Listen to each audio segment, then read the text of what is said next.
Sorry, I cut off. That was beautiful. Oh, I look like crap. My freckles. Oh, look at those muscles, baby. Oh, I've gained so much muscle. It's unreal. Oh my gosh, my arms are getting bigger and bigger and bigger. Not too big though.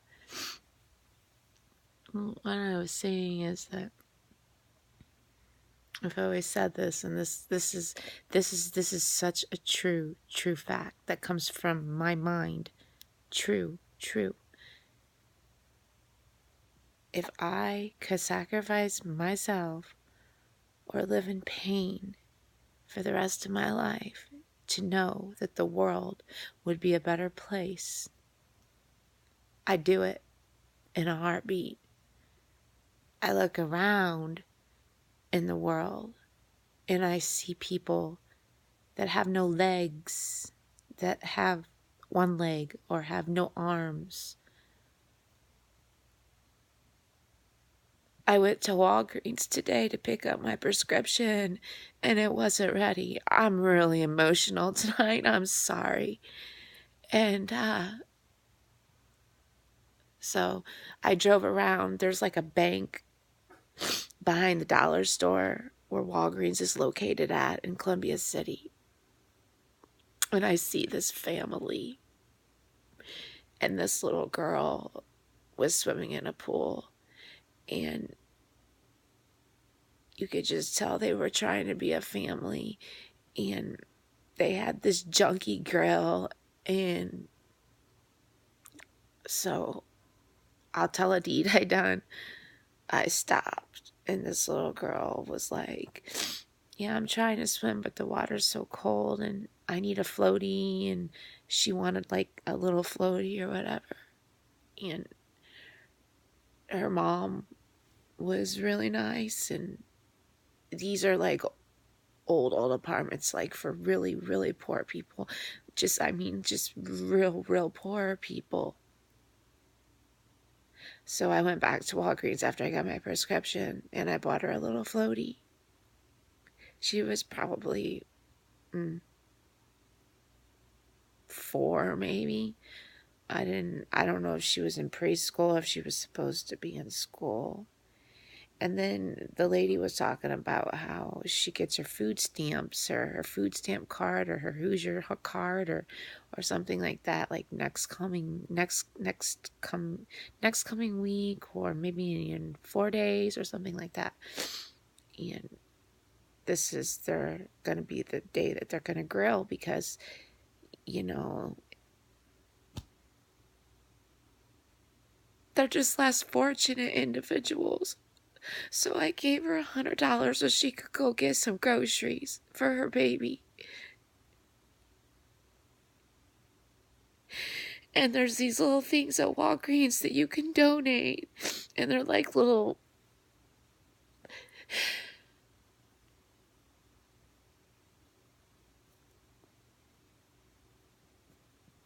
Sorry.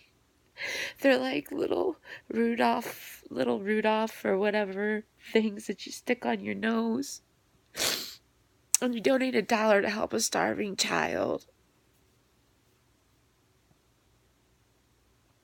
And she kept hugging me and she kept telling me thank you and everything else. But her little girl was so happy and they could get grocery and things like that. I always try to help people out like that. And then it was like a month ago, I saw a guy in a wheelchair and everybody was snobbing him. I mean, they wouldn't even talk to him. In this town, they're so fucking snobby here. It's ridiculous. And I walked out of Walgreens. That's where I get my prescription. And I talked to the ladies in there. And he's like, good afternoon. And I'm like, hello. And I watched him go across the road. And he goes, well, at least somebody will talk to me today. And he goes, you look like an angel. And I'm like, nah, I'm the devil. That's what I told him. But I noticed a lady before me.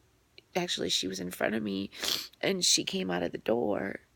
And he said good afternoon or hello to her. I think it was hello, not good afternoon.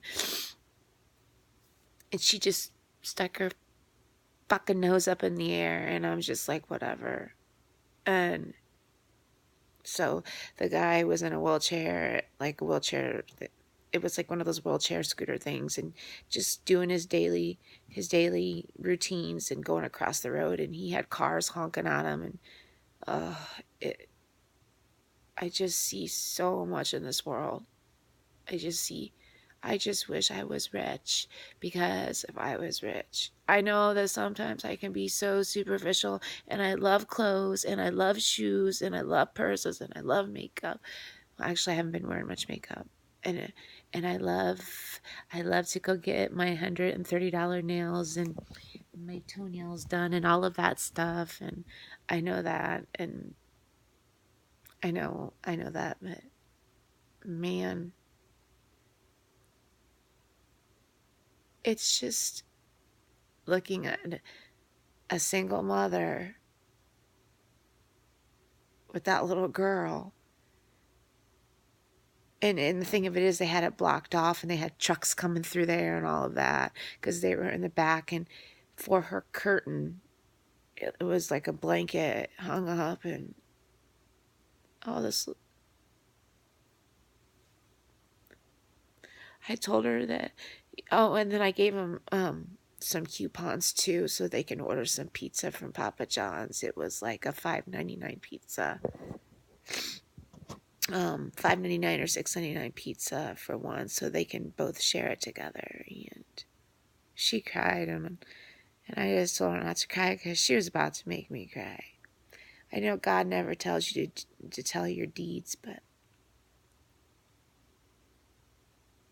you people in Columbia City really need to get your fucking heads out of your asses and stop being fucking dicks, and stop understanding that you're not the only people that are in pain and that fucking hurt, and stop being fucking jerks, and realize that there are people out there that need help and loved and stuff like that. I can't imagine what some of these people have to go through on a regular daily basis. I look at my life and I think, wow.